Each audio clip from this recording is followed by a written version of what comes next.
knock it off, and that's it. And you can see how that's great. No wood is showing, so I'm good there. You know, so I didn't get into the wood. So we got a nice chunk, and yeah, I'll leave it because again, see, I don't need to. You know, for me, it's abundant. So I don't need to grab every bit. So if I find a spot where there's 2 chunks on it, I'll take one, and I can come back later when I need the other. So we gathered this one, and I gathered this one kind of less than 2 weeks ago, but almost 2 weeks ago.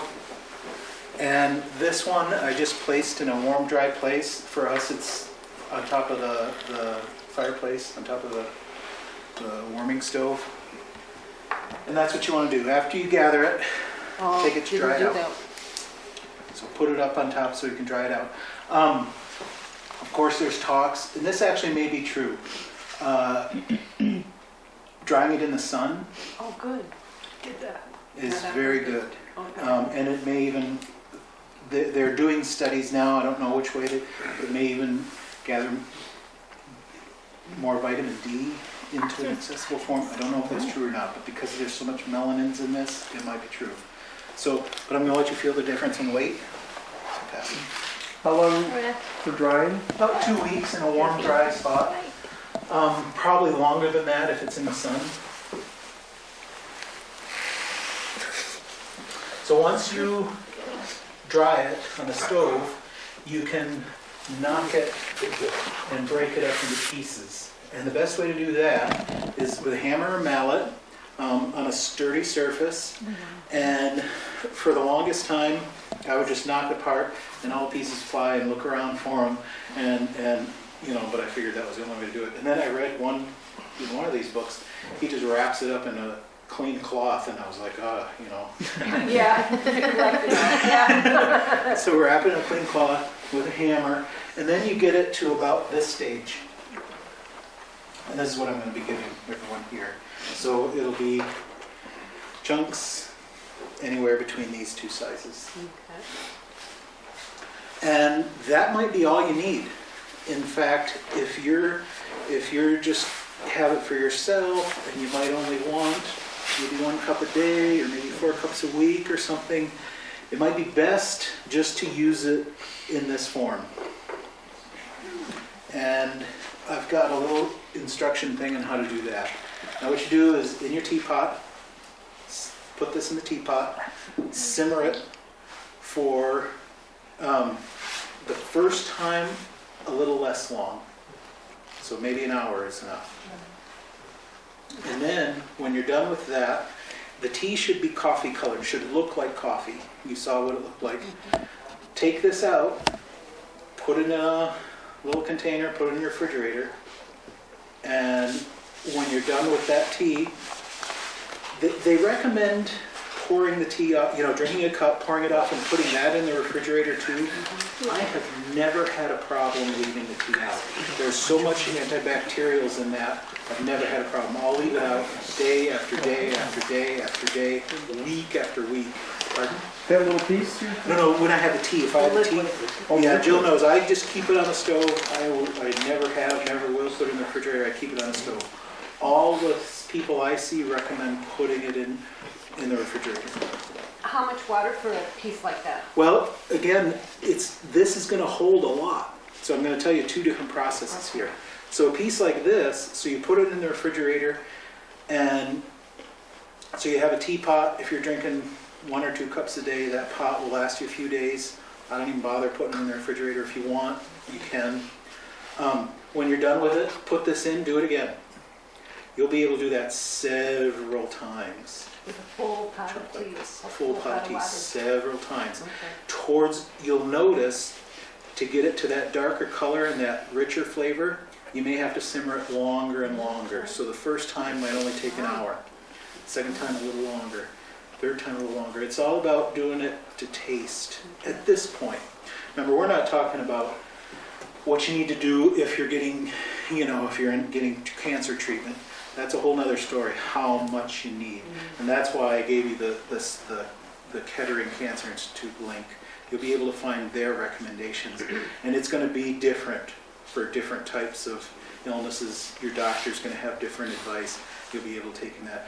So we're just talking about as a general health-inducing, health-inducing tea that's good for you.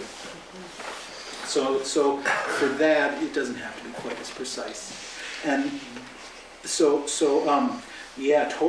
towards the end, you might go a size chunk like this.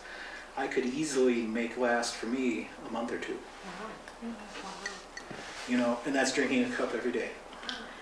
Towards the end, you may be simmering it for 5 or 6 hours, but we have a wood stove, so that's not really a problem. And it's also, and lately we've had warm weather, so I've been doing it on the stove, set on low.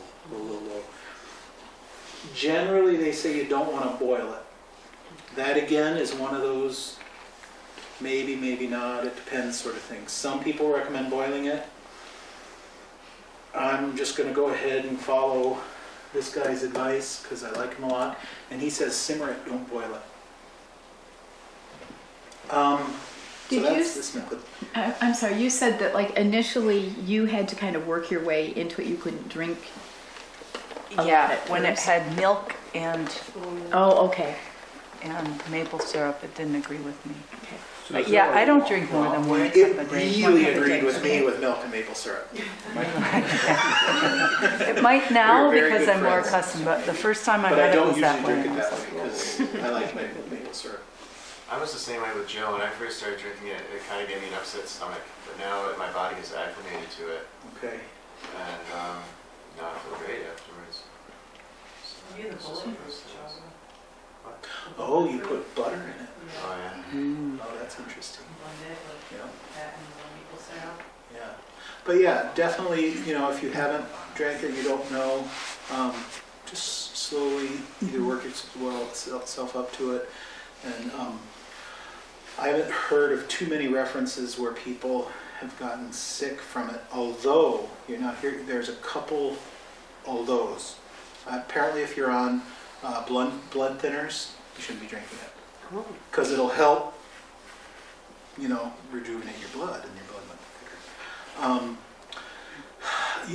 And the Kettering Institute is a good source for if you're under medications right now, then you got to research that, because there are some medications that it might actually. Again, the Chaga is going to try and really make you healthier, and some medicines that they're trying to steer it for a specific reason, So that's that method. And excuse me, when you put it in the fridge, Yeah. are you dry it first? It goes back, it comes out of your pot, it's damp, it goes in the fridge. Well, I would say, Dry it I would say leave it damp. And covered container? not Yeah, covered? exactly. In a Ziploc bag is what, and I've got the instructions for that I can hand out to everybody. Chris at Michigan Mushrooms, that's the way he does it. And he says Ziploc bag or probably Tupperware, anything like that. But again, this is like drinking it kind of like several times a week. Although maybe if you were going to like not drink it again for several months or maybe a year, I'd dry it out. Oh, It would store better dry. Yeah. Yeah. In fact, if you weren't going to drink it again for a year, I would do the other method, which I'm about to tell you. So let's say you got a chunk like this, and very occasionally you want a cup of tea. I should have a cutting board with me. I can get one. You grab a cutting board. Okay. Because it actually satisfies that same kind of craving. It's a nice, thick kind of drink. I got it.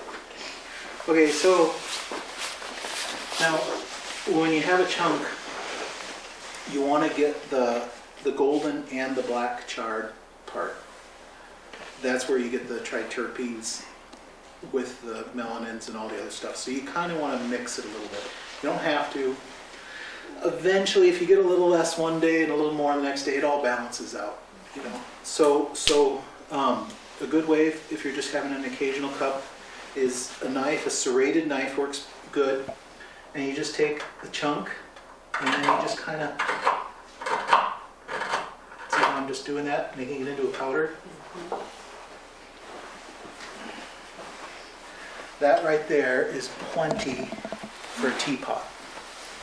Oh, wow. Simmered. It's amazing. Wow. Simmered for a couple hours.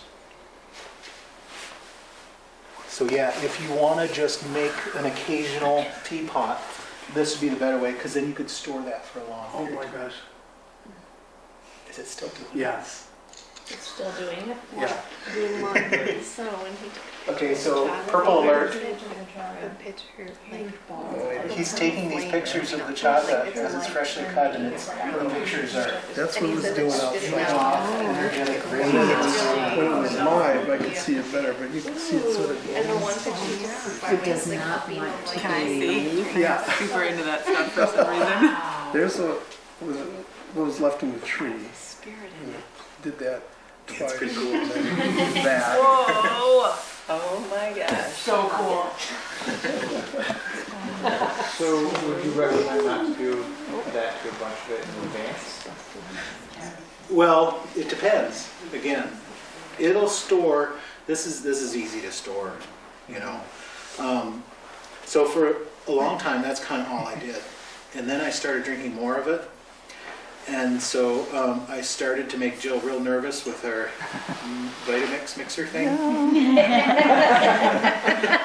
because I would pound it up, and then I'd put it in there and powder it.